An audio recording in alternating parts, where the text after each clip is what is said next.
always tell myself that a photographer should be invisible and observer, not a participant. But that rule shattered the moment I stepped into the wedding venue and saw him. The hall was bright, decorated with white lilies and gold ribbons, a place that seemed to float somewhere between heaven and expensive taste. I adjusted the strap of my camera bag and forced myself to breathe. Weddings were supposed to be routine for me by now. I had covered almost 40 in the last 2 years, but none of them prepared me for the sight standing at the far end of the room. Adrian, the groom. My heartbeat tripped, stumbled, then ran like it was trying to escape my chest. He was standing near the stage, shoulders squared, suit perfectly tailored to his tall, athletic frame. He looked like someone who belonged in glossy magazines, charismatic, masculine, naturally confident in a way that made everyone around him straighten up a little, and he was looking at me, or maybe I imagined it. I blinked, pretending to check my camera settings, but when I looked up again, his eyes were still on me, steady, familiar, and unmistakably aware. My throat tightened. He shouldn't have recognized me. Not here, not today, not on the day he was supposed to marry someone else. I swallowed hard, my pulse thudding in my ears. I hadn't seen Adrian in 2 years. I had no idea he was even getting married until the studio manager assigned me this job. If I'd known, I don't know what I would have done. Cancelled, maybe. Run, definitely. But fate had other plans. I forced myself to walk closer to the groom's side of the hall, professional, casual, pretending that I wasn't seconds away from a full-blown internal meltdown. My camera felt heavier than usual, like I was carrying a secret instead of equipment. "Good morning," I said, praying my voice didn't betray me. Adrian didn't respond at first. He just stared, eyes slightly widening, as if he wasn't sure I was real. Then, slowly, the corner of his mouth lifted in something that wasn't exactly a smile, but wasn't neutral either. "A recognition, a memory, scenes," he murmured, barely audible. Heat rushed to my face. I nodded stiffly. "I'm the photographer for today." His jaw tightened, and something flickered in his eyes, something I didn't dare name. Before I could say anything else, the best man called his attention, pulling him away. Adrian turned, but not fully. Even as he walked, he kept glancing back, like he was checking if I were still there, and I was. Stuck, frozen, wondering why was he looking at me like that. During the pre-ceremony photo shoot, I caught him staring again. Not once, not twice, constantly. His fiancée laughed beside him, radiant and beautiful. But Adrian's gaze drifted toward me every time he thought no one would notice. My hands trembled around the camera. Confusion twisted inside my chest, sharp and unsteady. He was the groom. Today was his wedding. So why? Why couldn't he stop looking at me? I clicked another photo, my breath shallow. I was only here to take pictures, so why did it feel like he was trying to say something to me? Seeing Adrian again felt like being pulled backward through time, like someone grabbed the thread of my life and yanked hard, dragging me into memories I had spent 2 years trying to bury. I pressed my back against a column, pretending to check my camera battery, but really, I was trying to calm the storm rising in my chest. Did he remember me? Or worse, did he pretend not to? 2 years ago, I wasn't a wedding photographer. I was just a nervous 22-year-old boy with an old camera and big dreams, standing outside a photography studio with shaking hands and a scholarship acceptance email. That studio belonged to Adrian Hale back then. Adrian wasn't the groom or someone else's future husband. He was my mentor, my teacher, the person who shaped the way I saw the world through a lens, and the person who shook me without ever touching me. 2 years earlier, I remember the first time he walked into the training room. The others whispered instantly. Everyone knew he was the best photographer in the city. Tall, broad-shouldered, effortlessly confident. His voice carried without needing to be loud. But what struck me most were his eyes. Sharp, observant, like he saw through everything, including me. Sins, right? He said that day, glancing at the roster. Unusual name? Short for Sinin, I'd corrected softly. He just smirked. I like scenes better. Memorable. I didn't know it then, but that was the beginning. Classes turned into long evenings adjusting lights, reviewing shots, learning compositions. Adrian had a way of leaning in too close, guiding my hands on the camera, breathing instructions near my ear. I told myself it was normal teacher-student closeness, but my heartbeat always betrayed me. Sometimes, when he explained a technique, his fingers brushed mine. Sometimes, when I looked up, he was already looking at me.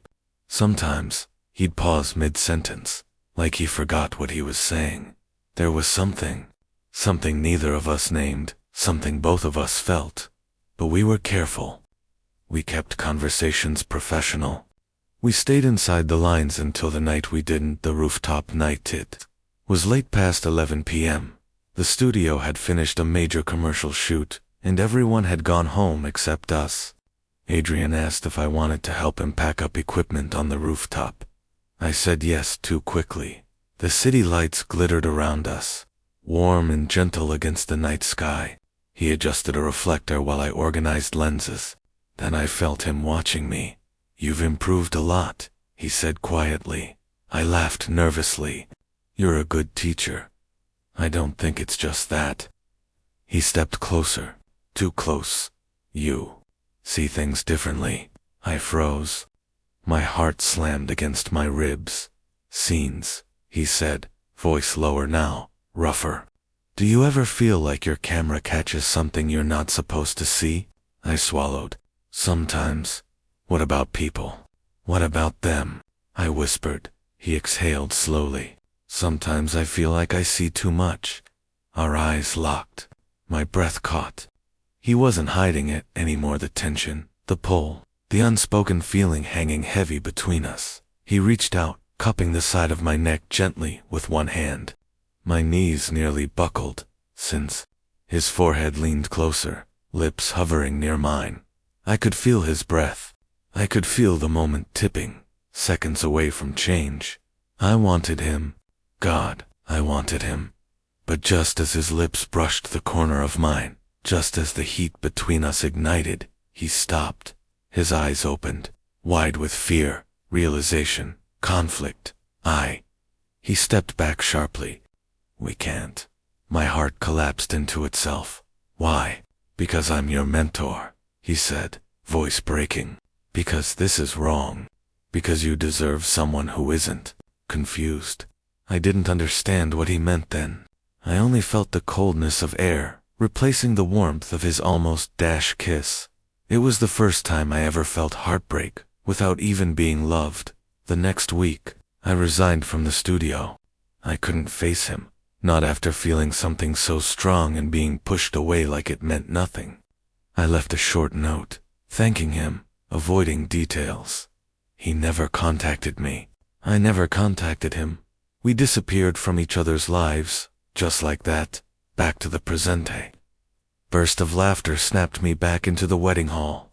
The world rushed in again, music tests, staff rushing around, flowers being arranged.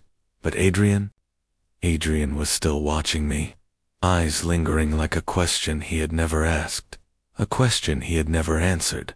I swallowed thickly, adjusting my lens to hide the tremble in my hands. Did he remember that rooftop night? Did he remember stepping away? Did he remember the way he looked at me? The way he almost kissed me? Or was I just a chapter he closed long ago? Yet every time our eyes met, I felt it, the same pull, the same electricity, the same unfinished sentence hanging in the air between us, waiting to be spoken. And that terrified me more than anything. Because if he remembered, if he still felt something, then what was he doing getting married today? I lifted the camera to my eye, but for the first time in years, I couldn't steady my focus. All I could think was, if he remembered that night, why does he keep looking at me like he wishes it had ended differently? Weddings are supposed to be beautiful, full of soft smiles, trembling vows, and promises wrapped in ribbons. But this one felt like someone had looped a tight string around my ribs and kept pulling. The ceremony was about to begin. Guests shuffled into their seats, the soft hum of conversation filling the air. The hall lights warmed to a golden glow. The violinist tuned her strings. The wedding planner rushed around with a headset, whispering frantic instructions. And in the middle of all that chaos, I saw Adrian standing at the front, aged, distracted, looking like someone had stolen the script of his life and handed him a different one last minute. His bride, Amelia, was stunning, graceful, elegant, the kind of beauty that didn't need makeup to shine. She looked like the perfect match for a man like him. But Adrian wasn't looking at her. He was looking at me, again. My heart twisted painfully. I almost dropped my camera right there. I forced myself to turn away, pretending to check the exposure, pretending that my palms weren't sweating, pretending that I wasn't suffocating on memories and tension and unanswered questions. This was his wedding day, his life, his future. I had no right to feel anything. But when the music shifted, the soft rise that signaled the bride's entrance, my stomach dropped. Everyone rose. Everyone turned toward the aisle. Everyone except Adrian. He glanced sideways at me, just for a second, just long enough for my breath to snag in my throat. Then he snapped his gaze forward as Amelia appeared, walking toward him with a smile full of love and certainty. I raised my camera automatically. It was muscle memory by now. Lift, focus, shoot. But today, even muscle memory was shaky. My fingers trembled around the shutter button. The lens almost wobbled in my grip. Get it together, I whispered to myself, but how could I? Every few seconds, while the officiant spoke, while guests sighed happily, while Amelia's parents wiped emotional tears, eyes flicked to me again. Small glances, quick glances, glances that were supposed to be impossible. Once, twice, maybe 5 times. I stopped counting. During the vows, Amelia giggled nervously and held Adrian's hands. She stared at him with soft affection as she read the words she had written. Adrian stared back at her, but not fully, not deeply, not like a man in love. His eyes kept drifting, sliding, finding mine like a magnet. My pulse hammered, so loudly I worried someone would hear it. I lowered the camera for a moment, pretending to adjust the settings so no one would notice that my breath was shaking. Why is he doing this? Why look at me? Why today? The questions looped through my mind like a song I couldn't stop replaying when the officiant pronounced them nearly married. Just moments away from sealing it with a kiss, I felt a strange pressure behind my ribs, like I was watching something crack inside me. I swallowed it down. This wasn't my place. This wasn't my moment. My job was to take pictures, not feel things. After the ceremony, the wedding planner herded everyone outside the hall for group photos. The energy was lively now, people laughing, congratulating the couple, taking selfies while waiting their turn. But under all that noise, something else lingered. A strange undercurrent. I heard it first from 2 women near the refreshment table. Did you see Adrian during the vows? He looked distracted. He looked troubled. I hope everything is okay. Then from an older uncle, he's been acting different all morning. Like his mind is somewhere else. Somewhere else, or someone else. I inhaled sharply. I moved around the courtyard, taking shots of bridesmaids, groomsmen, the flower girl tossing petals on her uncle's shoes. I tried to lose myself in the angles and lighting, but every time I lifted my camera, I felt it again, his gaze on me. Not constant, not obvious, but present, persistent. When it was time for the group photos, I arranged them carefully. Bride and groom in the center, siblings on the sides, parents next to you, just like that. I lifted my camera, making a small joke to lighten the mood. The crowd laughed, but Adrian didn't. He was staring at me from the center of the frame, expression unreadable, jaw tense. "Adrian," I said, keeping my voice steady for the camera's sake. "Look at your wife." He turned, but slowly, reluctantly. Like pulling his gaze away from me took effort. Amelia noticed just a flicker. Her smile faltered, confusion slipping through her eyes, before she masked it with another perfect expression. I captured the shot, the shutter clicking sharply as I positioned them for the next pose. Amelia whispered something to Adrian. He gave a quick nod, but his eyes drifted back to me the very moment she looked away. I felt exposed, unsteady, like I was standing in the middle of a storm no one else could sense. I moved briskly through the photos, doing my best to keep my focus on the job, but every time I walked to a different angle, his gaze followed me, not subtly, not accidentally. He was watching me, and every time our eyes met, just briefly, just for a fragment of a second, it felt like the rooftop moment from 2 years ago was echoing between us again. Only now, he was wearing a wedding ring. When the group shots ended, the planner clapped her hands joyfully. "Amazing. Everyone can head to the reception hall now." People began to disperse, but Adrian stayed still. Just 1 second longer than he should have, long enough for our eyes to meet again. My stomach twisted painfully. He blinked, looking away quickly, as if trying to hide the slip. Maybe only I noticed. Maybe only I understood. And as I lifted my camera one last time, pretending to adjust the lens, a single thought punched through me hard. If he was this distracted now, how was he supposed to survive the rest of his wedding day? The wedding dinner should have been a celebration, soft music, glowing chandeliers, guests laughing over plates of steaming food. But all I felt was the press of unfinished words and unresolved glances tightening around my throat. I moved between tables, capturing candid shots of families and friends, smiles, toasts, the usual. But my focus shattered every time Adrian entered my line of sight. He sat beside Amelia at the head table, but he wasn't really there. His hand rested near hers, but their fingers never intertwined. She leaned into him, whispering something sweet. He nodded, but his eyes were unfocused. And every time I lifted my camera, his gaze drifted to me again, soft, aching, full of something he shouldn't feel on his wedding day. My chest tightened painfully. This was wrong, all of it. I ducked behind a decorative pillar to switch memory cards, mostly just to breathe. But the moment I stepped into the quieter side of the hall, I heard footsteps following me.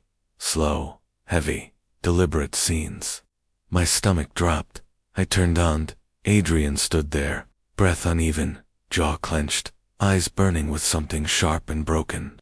"We need to talk," he said. I shook my head instantly. "Adrian, not today, not here. Please."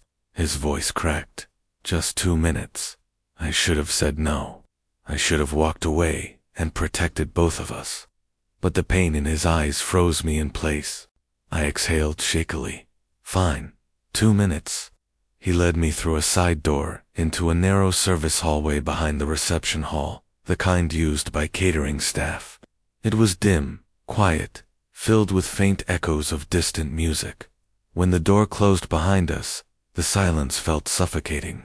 Adrian braced a hand against the wall, breathing hard like he had run a marathon. "I can't do this," he said. "Do what?" I whispered. "This wedding." His voice broke. "This life I'm pretending I want." My pulse skipped. "Adrian," he looked up at me then, really looked, eyes red and shimmering.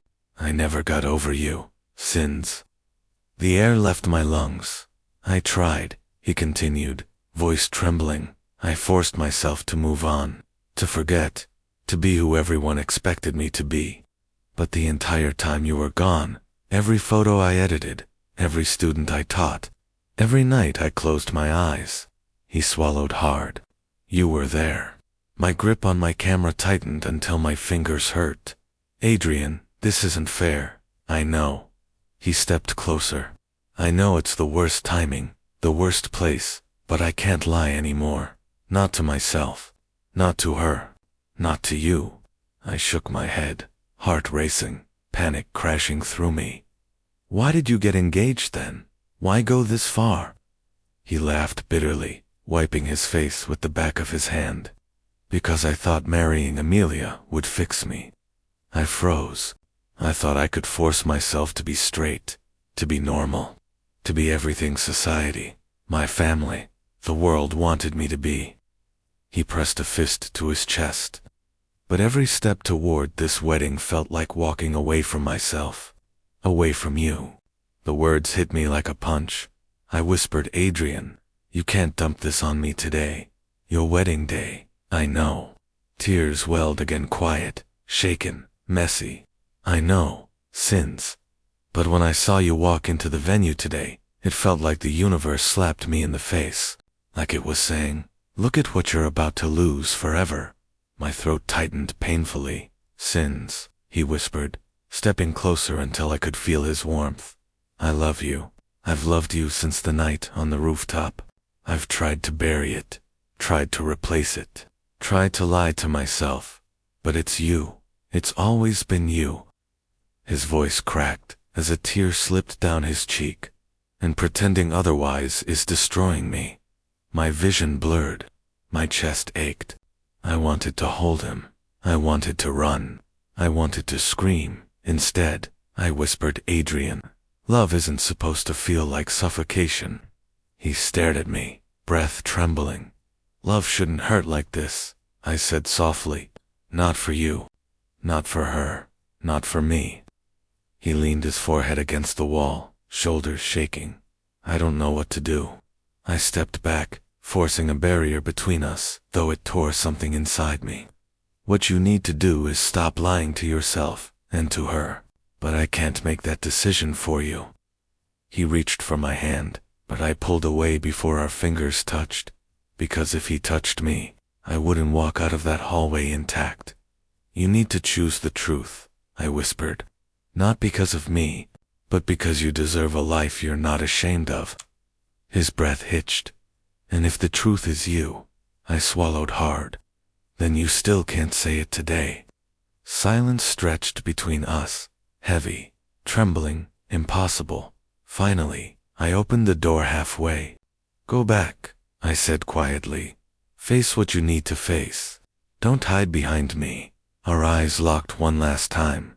He looked broken, and I felt broken. But honesty was better than a lifetime of pretending. I stepped out of the hallway. As I walked away, I heard him whisper, so soft only the air caught it. Sins. I'm so sorry. And for the first time all day, he didn't follow me. I tried to steady myself as I returned to the reception hall. My chest still felt tight, like my ribs were wrapped in barbed wire. The music, the chatter, the clinking glasses, it all sounded distant. I forced myself to work. Focus on angles. Focus on lighting. Focus on anything except the way Adrian looked when he whispered. He loved me, but the universe wasn't done with us. Not even close. I was adjusting my lens near the back of the hall when the doors to the service hallway opened. Amelia stepped out.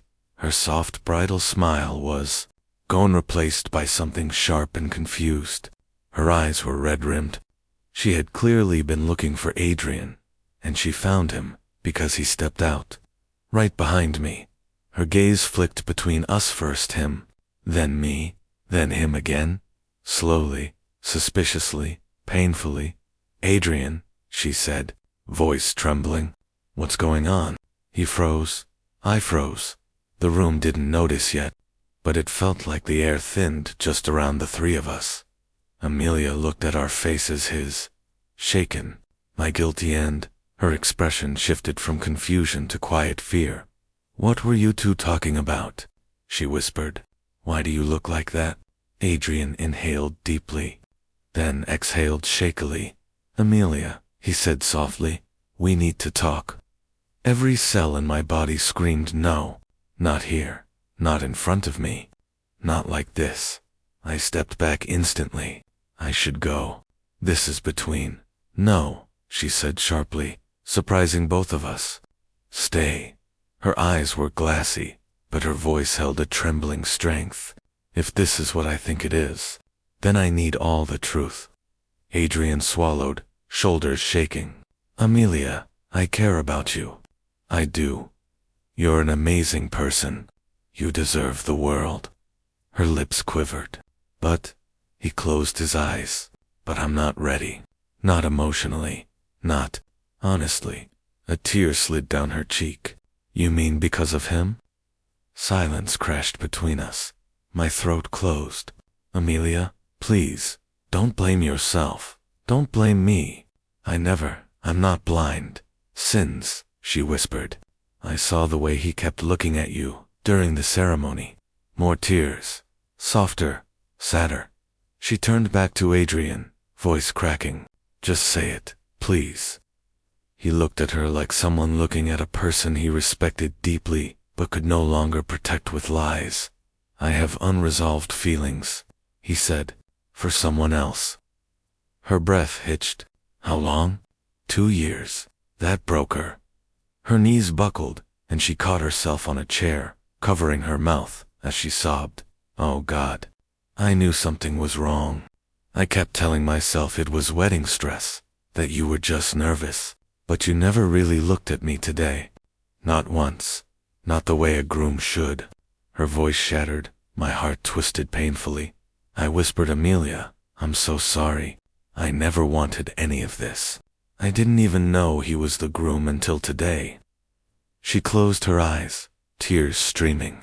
I believe you. I can see it in your face. You didn't come here to ruin anything. Her gaze shifted to Adrian again, trembling but honest. But you should have told me before today. Adrian's face crumpled. I know. I was scared. I thought if I just got through today, everything would sort itself out. She shook her head slowly.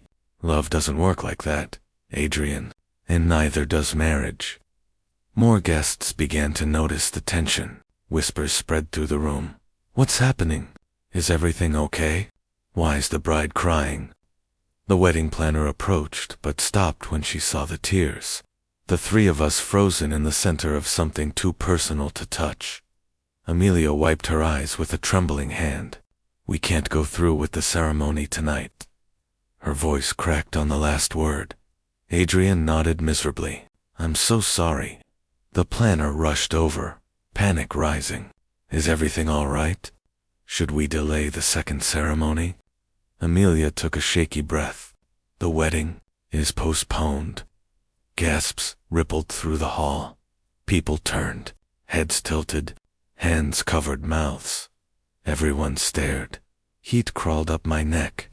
Guilt and relief tangled painfully in my chest. I didn't want this. I didn't want her heart broken. I didn't want chaos. But I also couldn't deny the tiny, shameful exhale in my chest, the relief of truth. The relief that Adrian finally chose honesty instead of pretending. Amelia looked at me, then really looked. I don't hate you, she whispered. I just wish I could have known. I nodded weakly, throat burning. You deserve someone who loves you without hesitation. She wiped her cheeks again, trying to compose herself as her parents hurried toward her. Adrian tried to reach for her hand, but she stepped back, shaking her head. Not right now, she said softly. Please. He froze, devastated. Her parents wrapped around her, pulling her away gently, shielding her from the growing crowd. Adrian stood alone, trembling, and I stood a few steps away, feeling like the ground beneath us had finally cracked open. And maybe it needed to, because the truth had been buried for too long, and sometimes the only way to stop the hurt is to let everything collapse. I left the wedding hall long after everyone else had gone, long after the whispers had died and the last of the decorations had been pulled down by tired staff. By the time I reached my apartment, my body felt hollow, as if the day had scraped out everything inside me. I didn't even turn on the lights. I just stepped inside, dropped my camera bag where I stood, and sank onto the edge of my bed. My head was still full of the same 3 faces, the bride crying, Adrian shaking, and me standing between them, unsure whether I was the cause or the consequence of everything falling apart. I pressed my palms to my eyes, trying to breathe. I had gone there to work, to take pictures, to do my job with a professional smile. I hadn't expected to watch a wedding disintegrate around me. I definitely hadn't expected to hear Adrian admit he never stopped thinking about me. And somewhere deep down, beneath the shock and confusion, I hated how much those words still mattered to me. For the next days, silence became a constant companion. Adrian didn't call, didn't text, didn't so much as send a message asking if I was okay. I refreshed my phone so often I started to hate myself for it. Each time the screen lit up with a notification that wasn't him, my stomach tightened and tightened until it felt like a fist at first. I told myself he was probably dealing with the family fallout, the awkward explanations, the guilt he owed his bride. But as the days turned into weeks, a different thought took root, one that hurt more than anything else. He regretted it. He regretted saying he loved me, regretted looking at me the way he did, regretted letting something slip that should have stayed buried. Maybe he even regretted the past. Maybe I was just a moment he mistook for a feeling. That thought kept me awake. More nights than I could count. I tried to lose myself in work, editing photos, sorting files, cleaning lenses, say anything to keep my hands busy while my mind refused to settle. But even while I adjusted lighting curves or cropped out strangers, I kept seeing him. The way he'd looked at me across the ceremony aisle, the way his voice had broken when he said he tried to marry her to fix himself, the way he had cried in front of me, not as a groom or a teacher or a confident 30-year-old man, but as someone lost. I still loved him. I hated that I did, but there was no denying it. And I hated even more that love didn't guarantee he'd come back. One night, when the apartment felt quieter than usual, I sat at my desk editing a random couple's engagement photos. Each smile I clicked through felt like another reminder of something I might never have. The clock ticked past midnight. My eyes burned. I was seconds away from shutting the laptop and giving up for the night. Then someone knocked on my door. A single, sharp knock. My heart froze. No one visited me at this hour. No one visited me at all without warning. I slowly stood, every step toward the door echoing in the silence. When I opened it, the hallway light spilled over a face I had been trying not to dream about. Adrian, unshaven, tired, eyes soft in a way I'd only seen once before the night on the rooftop. Scenes, he whispered, voice breaking around the edges. I can't stay away from you anymore. I opened the door, and there he was. Adrian stood in the dim hallway of my apartment building like he'd run miles to get here. His hair was messy, his clothes wrinkled, his eyes red not from anger, but from something softer, something tired, something that had been hurting for too long. Sins, he breathed, chest rising unevenly. I'm so sorry. For a moment, all I could do was stare. My hands trembled on the doorframe. For weeks I had imagined this moment, him coming back, him explaining, him saying something, anything. But now that he was here, I felt frozen, hollow, and full, all at once. I stepped aside silently, letting him in. He walked past me, slow and unsure, like he wasn't sure he deserved to be inside my home. I closed the door quietly behind us. You disappeared, I whispered. He turned, and guilt flickered across his face. I know, and I regret it every single day. I didn't speak. My throat felt too tight. I didn't disappear because I didn't care, he continued. I disappeared because I cared too much, and I didn't know how to face you after everything I messed up. I let out a shaky breath. You think leaving me alone was better? No, he said immediately. It was cowardly, and I'm done being a coward. He took a step toward me, then another. He stopped, just close enough that I could feel the warmth of his body without touching him. I ended things with her, he said softly, respectfully, honestly. She deserved the truth. We had a long conversation and she understood more than I expected. She didn't deserve any of this, I murmured. No, she didn't, he agreed, voice low. And neither did you. My eyes burned, but I refused to look away. Adrian swallowed. I've started therapy. That surprised me. Therapy.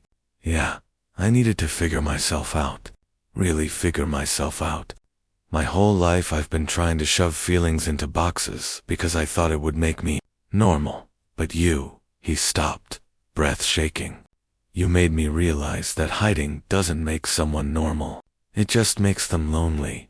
My chest tightened painfully. He took a slow breath, steadying himself. I don't want to hide anymore, Sins. Not from myself. Not from you.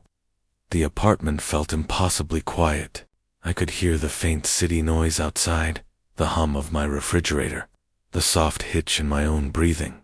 Sins, he whispered. I'm choosing my truth this time, and I'm choosing you, if you still want me.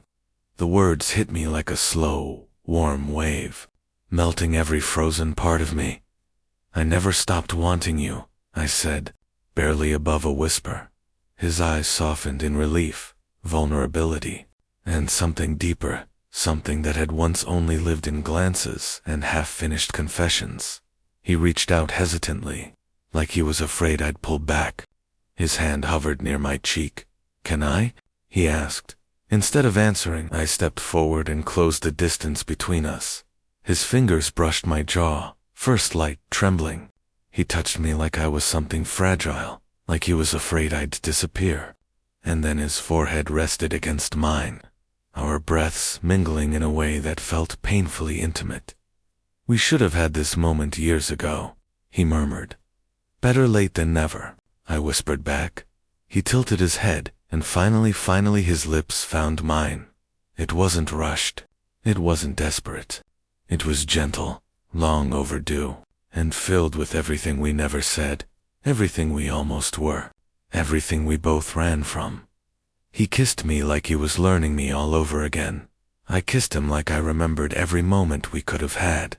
When we pulled apart, he laughed quietly, breathless. God, I've wanted to do that since the rooftop. Same, I admitted. He kissed me again, this time deeper. Sure, and the weight between us lifted, replaced with something warm and terrifyingly beautiful. 6 months later, I stood in a bright studio, camera in hand, adjusting my lens while Adrian sat on a stool facing me. It was his first magazine feature and interview about his new fitness and lifestyle program, his journey towards and the growth he was finally proud of. He looked good, confident, at peace, the kind of man who wasn't running anymore. Stop fixing your hair, I teased as he checked his reflection for the 3rd time. I'm about to be photographed by the most judgmental photographer I know, he shot back. Professional, I corrected with a smirk. He grinned on then. Like always, his eyes softened when they landed on me. It was the same look he used to give me when he thought I wasn't paying attention. Except now, he didn't look away. Ready? I asked, lifting the camera. He rested his elbow on his knee and tilted his head. Depends. On what? He smirked. Are you going to tell me where to look? I rolled my eyes. Just look at the camera, Adrian. He shook his head slowly. Nope, not doing that. Why not? He leaned back, relaxed and playful. Because you're the only one I'll ever look at during a shoot. I felt my breath catch, but in the good way. I lifted the camera and snapped the shot. His smile belonged to me. His gaze belonged to me. His heart, finally free, belonged to me. And this time, when he looked at me, it wasn't forbidden, it was love. Thank you so much for taking the time to share your thoughts with us. Your feedback is very valuable and will help us improve. May I kindly ask which country you are joining us from?